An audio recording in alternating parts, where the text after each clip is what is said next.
Yembam Yeblema.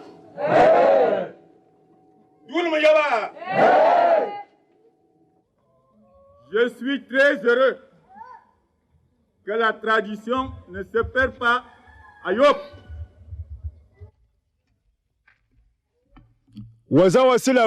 Présente-toi d'abord. On m'appelle Otabla, Senara. Victor, pour ceux qui aiment les noms de baptême.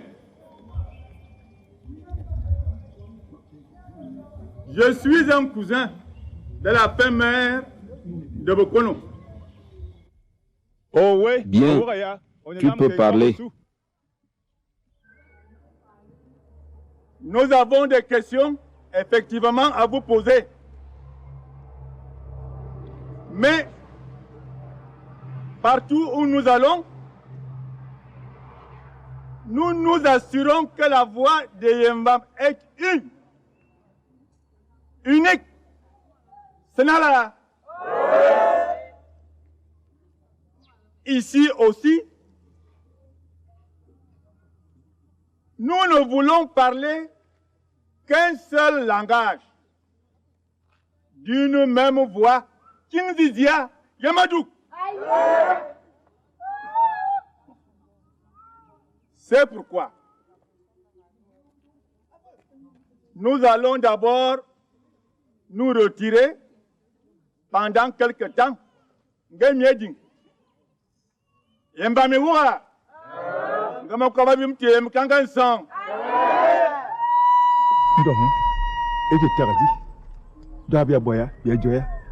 Accorde-le l'heure. Pourvu que ça ne dure pas. On n'a pas trop de temps. En tout cas, nous ne pouvons pas le leur refuser. Hein? Nous ne pouvons pas. Après tout, c'est quand même leur fils. Hein? Et c'est la coutume.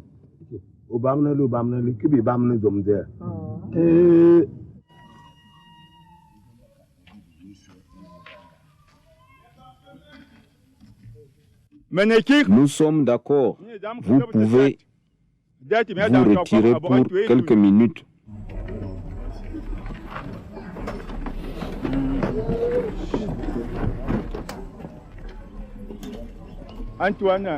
Que tous ceux qui souhaitent poser une question se préparent maintenant.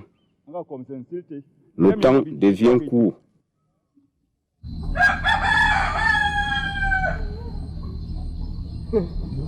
Un qui fait des affaires en or, c'est un fégué.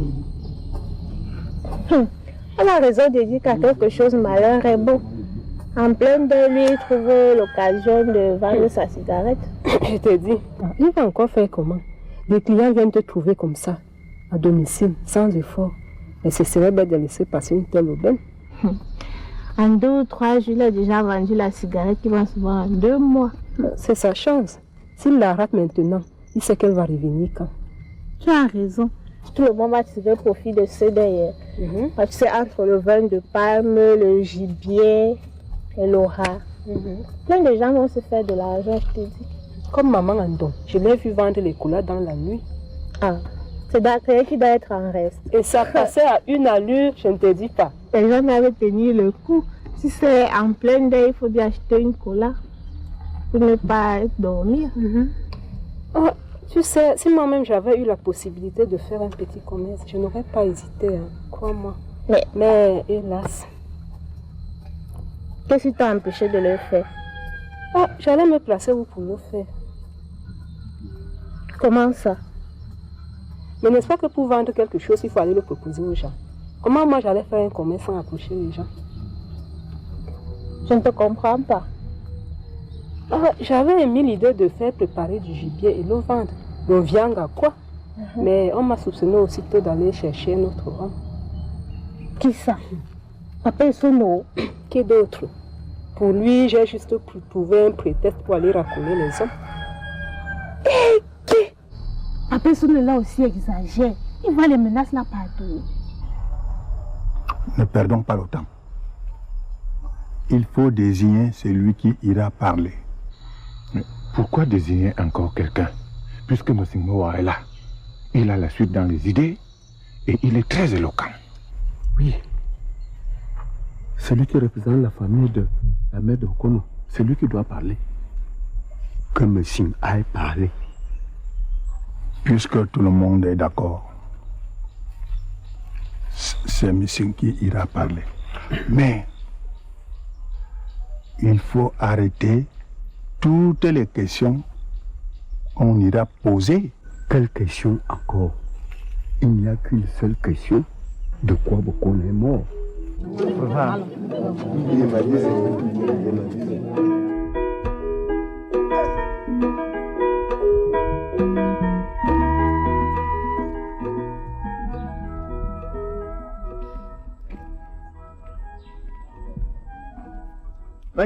Jean Balthazar Oum,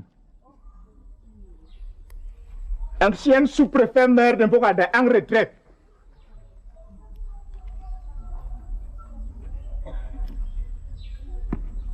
Le Yorubukono et moi étions de grands amis. Parce que nous nous connaissions depuis plus de 40 ans. Nous sommes entrés dans l'administration exactement au même moment. Et nous en sommes encore répartis exactement au même moment. Mais nous étions tellement liés qu'on s'écrivait régulièrement. Même Nehna Sega. Dans la dernière lettre que Yandom m'a écrite il y a exactement 2 mois, il me disait qu'il avait eu quelques petits problèmes avec ses frères ici au village. Mais que tout ça s'était arrangé normalement et rapidement. Alors, non, je ne comprends pas. Pourquoi Ligue peut mourir de cette façon alors qu'il n'avait plus de problème entre ses frères du village et lui. Yandom, je vous remercie.